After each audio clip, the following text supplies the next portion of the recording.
Right.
Are we on? Yes. Okay, apparently we are on.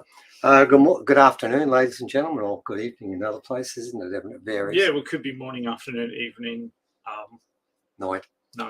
Or the next day. Yep. Or maybe the day after. Anyway, look, what we're doing is I'm just going to do a little promo. I've got a new article coming up, and we'll do that in a couple of days, and I'm pleased to say it's my first article ever under 1,000 words. I thought you had another one once. No, this is 800. The other one was 980. This is the shortest one ever. Wow. It's written for the few people who don't like reading past 500 words. We're going to hope they might extend to 800. 900 sounds too long, but so I brought it down. Anyway, in the meantime, I want to explain what we're doing with our next conference. Now, the one before, we went very, how would you put it, empirical, didn't we, Evan? We gave examples of evidence that proved or gave the impression that it was non-sapient,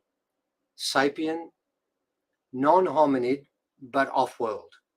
And we had Dr. Caesar in, who was doing Mexico, Central America, Peru, Chile, and we did Australia. And we showed you examples of skulls that got no forehead, that are massive and flask-shaped and 17 centimeters at the back. We spoke about artifacts we've found that have been analysed by the best machinery in this country and have found 24% non-earthly metals and 41.8%. Got a ring that's got a little bit of that in there too. We discussed information that is hard to fight against simply because we have the science to back it up. And that was the same with Dr. Caesar, wasn't it? Yeah, it was a really good one, actually. And from the point of view of proving that they were here. But we also mentioned why they came. And in that, we did our monthly segment with Mesrev. And once again, we spoke about Dolores Cannon, didn't we, Evan? Yeah. Now, this one is called Messages from Above. And what I'd like to do, and Evan would like to do this too, is invite Dolores to come on and do a session with us. But that would be difficult, wouldn't it? Yeah, because she's passed to she's the other realm. passed over. And what we have found is I've probably now used about 10 different quotes from Dolores Cannon, and on no occasion has Mesrev contested. Occasionally he's added a bit to it, but he's but he's never said once that Dolores was wrong. And of course, then through an arrangement that I won't go into now, one of the people who works using Dolores Cannon's hypnotic techniques, which are very specific, and has written books and has written stuff about what her clients have gone through, which is what Dolores has done. She made contact with her, and her name is Senya, and her second name is Can, and there's a D after that, isn't there, Evan? And out of respect to Senya, I'm not going to try and say her last name, because whatever I say, I'm sure it won't be right. It is Senya, and she has written some books on this, and one quite recent, which we will have up on our shop fairly soon, won't we, Evan? Yes, we will. And during what we found was that she spoke, when we made contact, she spoke often about Pleiades, Arcturus, all that sort of stuff. She wants to talk about that, which Dolores did too. And we figured since we can't have Dolores, why not have one of the apprentices? And that's what we've done. We've asked her to come on. Now, this is not going to be quite, how can I put this? This isn't going to be as empirical as the one we did before. We did that in the first episode with the intention of extending that in the second episode in a way where, yes, if you want to come along and you're looking for empirical evidence, well, we're going to give you some, but it's going to be in short supply because messages from above are messages given.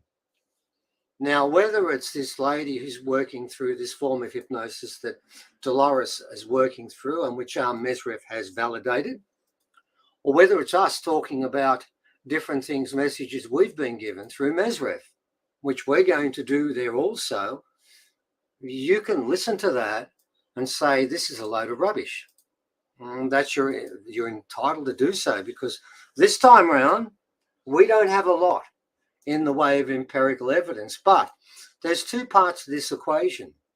And in the first part, we gave evidence, plenty of it. Yeah, you can actually go back to that link and you'll see last month's conference is there. You just click on it and you can buy it as a one-off and watch the replay. So if you do want to go back and have that scientific basis and you missed the first one, it's available there. So that's what that link is up now. Yeah, so this is a two-part story, ladies and gentlemen. And the first part, I think, has been adequately covered. Now, we could give you more evidence of an empirical nature, and we're going to throw a little bit in, but that's not the intention here. And I'm going to give you an example right now of part of what we're going to talk about as a little taster, and it's to do with two artifacts that were given to us recently. And here's one of them, this particular one. I don't know how well people are going to see it because it's an amazing piece of work. And on the back, now what's interesting about this, look at the width of this. It's quite amazing. Now, what's interesting about this particular rock that I'm holding up now, and you can see it a little bit better from that angle, on this side there are 7 circles, 7 spirals, which represent stars. And on this side, there are 9. Now, what we've done is we've gone and we've discussed this with 4 individuals. None of them are scientists, are they? We're going to be in trouble here. Where were the white coats? No white all coats. Busy making shampoo and conditioner. Yes, I know. Ads for that, yeah, and also making other sorts of drugs that we don't want to talk about now.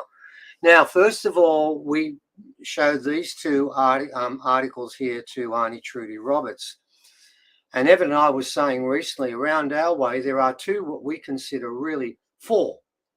Gloria and Rob and Uncle Lewis and Arnie Trudy. We consider that, and also Gilla. Oh, yes. Gilla, 5. We work with those 5 people often. And we consider them the keepers of the old law. There are many other elders there. Some have got some and some have got very little, but are very political. And some of them don't like us, do they, Evan? It's true. We just read about that today, didn't we? Once again. But I want to tell you what Arnie Trudy said about these 2 rocks. This one, the one I'm holding up now on the 7 sides, she only looked at this side because the 7 spirals represent the Pleiades. And she said this was their story. The story of the Pleiadians. And she also made a rather radical claim with this rock, this one here. And when she said this, I thought to myself, oh, really? I don't know about that one. She said this was used for levitation. Now, we'd never heard that before, have we, Evan? But we've heard it since. Oh, there it is. Is that the article? Yeah. Yeah, okay. I'll just put this up. So if there are people here that like reading, here's a longer article. Yeah, but that article has not got the information I'm going to give you this time. I'm going to do another article about the information we've been given this time, but for now, I'm going to give you a heads up.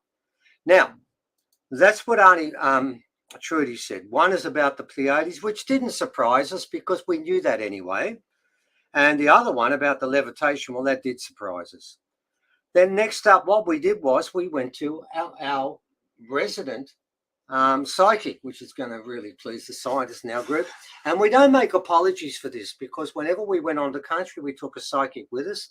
And whenever objects come our way, we invariably use one psychic in particular, don't we? And we won't give you her name now. And it was interesting what she had to say, particularly about this one. We don't give her any information. And when she got this, she said it's original, but they didn't do it. And this is the first time we heard this. She said it was done by the people from the stars. And she said this side is the Pleiades. And then she made a really interesting comment. She said the Pleiades. She started talking about warfare, destruction, and ash. Now, I've got to tell you, we've all been trained to think about the Pleiades as basically, one step below God?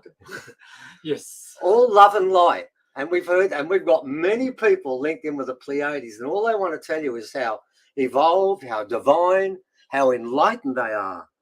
And our psychic was telling us a different story of ash, of conflict, of dangerous parts of the Pleiades you can't even go to today. And I thought, well, I didn't quite expect that. A bit different. And then she spoke about this, and she mentioned the word levitation. And we thought to ourselves, whoa, that's twice we've heard that. So what we then did was we went to Mesref. And we asked Mesref, we've heard stories about chaos and the Pleiades. And we've got this psychic who told us about ash and fighting and warfare. Surely that can't be right. It was right, wasn't it? He went on to say that's exactly what happened. He said there's parts of the Pleiades that are still so damaged today. I think he said something about the energy or the atmosphere was really thin or something, didn't he? Yes. He said you can't live there. It's broken. It's destroyed. And then this is the part that really threw me. He then spoke about the fact. I said, well, what about this rock? He said, what's this used for? And he said the same word, didn't he? Levitation. He said it's used in ceremonies for levitation. And he went further with this rock. He's told me this particular rock is used, and I find this quite interesting because this is the word that our psychic used, wasn't it? Mm-hmm. That you could integrate with the beings from the off-planet that made this. And he used that word, and so she did also. They both did. And I started to think to myself, there's a commonality going on here. There you go. There's a bit of a picture of it. There's a picture of it. And then it gets really interesting. Quite recently, another gentleman made contact with us about, he had some rocks that came from the same general area. And I'll tell you the story with these. And they were like this one. In fact, very similar, weren't they, Evan? Yes. And what was interesting is two parts. Number one, he told me the story. And he said these were given to, I've got it down here, a health worker around the same time in the 1950s. And it was given to a health worker by the elders because she was a good person. They trusted her. And they said, we've got to give it to her because she said this. And I'm going to use the term that I was given. And I'm not having a go at this mob, but I'm telling you, this is what happened. She said that the Pentecostal missionaries had made inroads into this area and had told the people who converted to Christianity they must destroy any object they have that doesn't revere Jesus as it's made by the devil. That old one. thing, yeah. And they gave it to her as a way of keeping it safe. And here's the interesting part. What they also told her, and these rocks are you're going to see these rocks in my next article. I've got a small one coming up of 800 words, and the one after, you're going to see pictures of these rocks. And what the elders told this lady, that, and I've got the words written down here, these rocks did not come from here. They came from the stars. So now we've got 4 different people. One is a person, a white fella, quite respectful to the rocks, who buys these rocks. So we don't buy the rocks. We don't pick them up. That's his story, not ours, and it's none of our business. We don't pass judgment like some people do we, Evan? And by the way, he's spoken to many elders about what he does, and he told me quite a few back what he does because he does ceremony and some don't. We know that story back to front. What is the connection between Pleiades and Orion? Some say it's more is more so than the other. I thought they were quite separate, but I might be wrong. Can anyone clarify? Yeah, I can very quickly. The answer to that is this: in the story of the Seven Sisters, when the Seven Sisters come to this planet, they are chased by a male from Orion.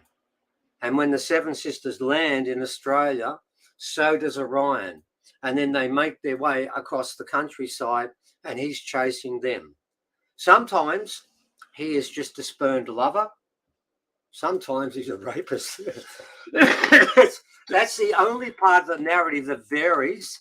But what is consistent is they are linked together. Yes, and Luke, rather, Orion is the archer, the hunter, and he was hunting the women.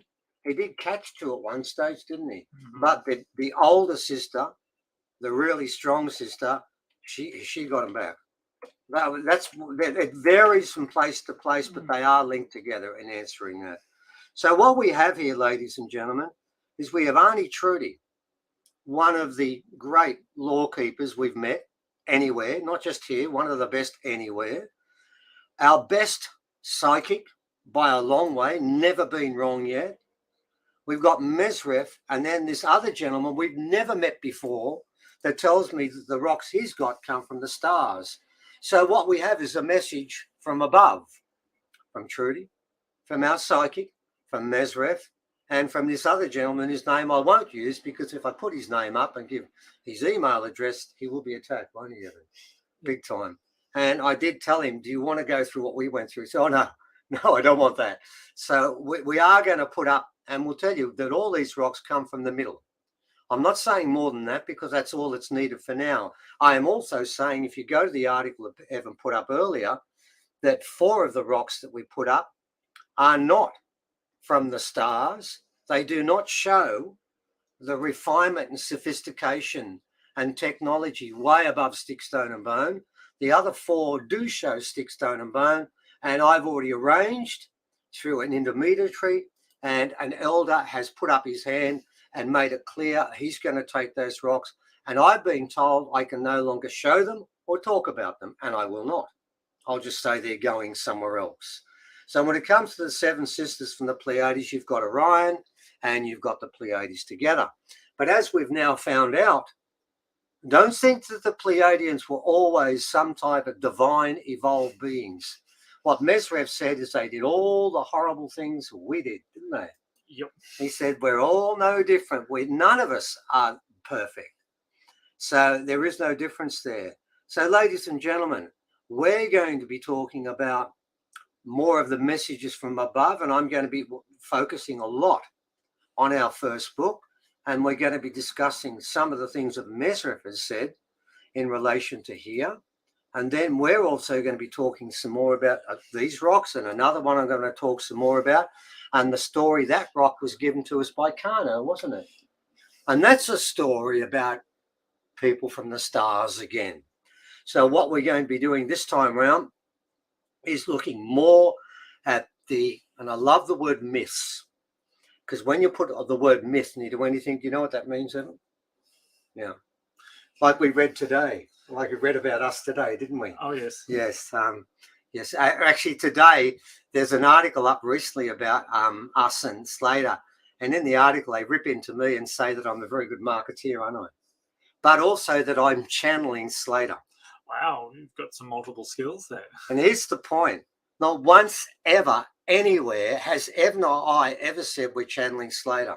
But in the first sentence about me, you're not in this one, okay, about me, it starts with I'm claiming to channel Slater. Never claimed it. You know why he put that in? To make sure when people read it, when they read that, they say, oh, this is New Age bullshit.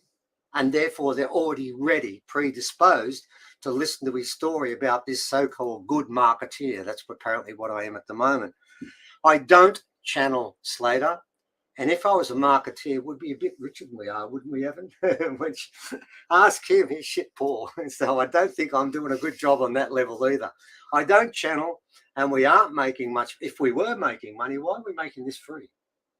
That's not good marketeering, is it? No, it's not. No, it's bad marketing. So, ladies and gentlemen, join us for this one. And for those people who join us and want some empirical evidence, what I would suggest is do what Evan said. You can if you wish, but you're going to have to buy it now because it was free on the day. We can't make it free forever. We have a deal here where we're putting it up on the day free, but if you want to watch that episode or the one before and the 25 before that, then you've got to put up, I think it's $15 a US Australian a month, isn't it? $15.99. So what's that in America? About $10. I haven't done a currency conversion. I think we're about 60 something cents to an American dollar. So it's got to be under $10 for you if you're in America. And if you're in England, it's about £4. We don't even get, we're in the 50s from England. Very good currency we've got at the moment. It doesn't cover well in other countries, does it? Imagine if they were paying us their money there. We'd be rich, wouldn't we? That doesn't happen. So, ladies and gentlemen, it's free on the day, and in it you're going to have a lot of Dolores Cannon, which is not a bad thing, I can assure you, because I do know for a fact that so many people, and including Mesref, swear by what she says, and we do too. We've now been told time after time after time she's right. And if you're right 10 times in a row, it doesn't really matter after that, does it? No. That's it. You've got it. You're there. So come and join us for that. And about 3 or 4 days from now, we'll put up another article, a very small one. And the one after that, I'll show you those other articles. And by the way, I want to close with one thing. This gentleman had one of the objects was exactly the same shapes, exactly the same thickness, but a different pattern, wasn't it? And he dropped it. And this is where it gets interesting. You know what he said? He swears that when he dropped it, and I've seen a picture of it, it's silver grey, isn't it? He swears it's not a rock, it's metal. Now, if it is metal, and we're working on trying to get that tested, if it is metal, ladies and gentlemen, don't tell me it's original. It can't be. And if you tell me, as Mesref said, that with this particular rock, you can integrate with the beings that put this and made this. And by the way, he told us who the beings were. They were the no-foreign people. Are they considered some sort of stone, book stone? Yes, Lynn, that's a pretty good call. To call this a book stone, all you have to do is lock into this. And what both Mesref said and our psychic said is you will integrate with them. And that means it's a book stone. In fact, I don't mind that term at all. In fact, Lynn, we may even steal it off you, but we will acknowledge it. I like that. And when we come along on the day, we'll mention that Lynn Jacobs said, is this some kind of book stone? Well, the answer is yes. There is one problem. We know this is what it does, but at the moment, I'm having trouble reading the book stone and I don't know how to turn the pages, and I don't think Evan does either, do you? But we've been assured by 2 different people independently, well, one being and one person, independent of each other, one's a psychic and one's an alien, that this actually contains all of the information of the no-foreign people. And they were here before anyone. And they talked about, remember, on this side there are 7, which is the Pleiades, but on this side, there are 9. Hang on. No, that's 7. 7 and no, 9. That's the 9. Yep. Sorry, that's the 9. And our psychic couldn't read that side, could she? No. She could only read this side, the Pleiadian side. She didn't read this side. She couldn't pick it up. And it's possible this side's a male side, which is probably why she couldn't pick it up. Because this is definitely female. We knew that. And it's funny, when Trudy looked at this, she only did this side. She didn't do that side. That side, I think, is male, and that's why the 2 women there made no comment about that. Nor did Mesref. He didn't talk about the 9 side either, did he? So we don't know fully what that book is about, but it's definitely it could be the constellation from which the no-foreign people came. Yep. That's quite possible. Nice joke there, Luke. Maybe you need to be stoned. Who said that? Luke. How do you read it? To be stoned? Okay. All right, Luke, I'll get on to that one and I'll get back to you on that. I only follow what people direct us to do, don't we, Evan? If someone suggests we should do it, well, then we'll give that a run. A couple of days from now, I might be in a situation where we can try that, and I'll take this rock with me and I'll try and see if I can read both sides. And if I do get a reading, we'll acknowledge Luke for his wisdom. We've got 2 today. It's a stone book. And one way to read it is, well, work with the word stone. Okay, look, we'll leave it at that before this degrades into some sort of conversation about things it shouldn't. Yep. We're trying to keep this on the up and up. So, ladies and gentlemen, please come along to the next one and tell others about it, please. And again, if there's someone here or people coming along that say, I want empirical evidence, the people who saw the first show know that we gave it to you. We gave you hours upon hours upon hours of empirical evidence. I don't feel like I need to give more, and I don't want to repeat it because we've got a lot of people who came to the last one and they're going to say, you already heard that. Yeah, I want to hear something else. Yeah, I heard that before. I mean, I can go back if I'm a member. I can play it 6 times. I don't need to hear that again. Can you give me something new? And that's primarily what we're going to do. We're going to be looking at the psychic and the spiritual and the magic part of the equation, whether that be with the rocks or whether that be with what Mesref has got to say, what Dolores Cannon has got to say. But you know what? It all comes up the same way. They're out there and they're interested, in fact, connected with what we do, and they're very forgiving. I was watching a video by Stephen Greer, and he talked about the same thing Mesref did. We have shot down aliens using back technology. We have done it. We've done it many times. And you know what? No reprisals. I'm just wondering if an American plane was shot down by someone else, would the Americans be so forgiving? What about if a Chinese plane was shot down by someone else? They just say, oh, don't worry about it. It's okay. Yeah, it's just what they're like. Yeah, you guys are a bit angry. We'll get over it. Well, we'll just wait for you to calm down a bit. It does remind me once of the quote that Mesref said. We'll close with this. When I asked him, why don't you come down and help us? And he said it would be like breaking into a child's bedroom as holding a gun. And at the moment, ladies and gentlemen, we're holding plenty of guns and we need to drop them. Okay, until later on, about another 4 days with our next one up, we'll say goodbye and invite you to come along and tell your friends about it. It'll be on the Sunday, last Sunday of the month. In Australia. In Australia, like Saturday in the rest of the world. Okay. Yep. All right. Okay. See you all very soon. Bye. Bye. And you turn it off now? Yes.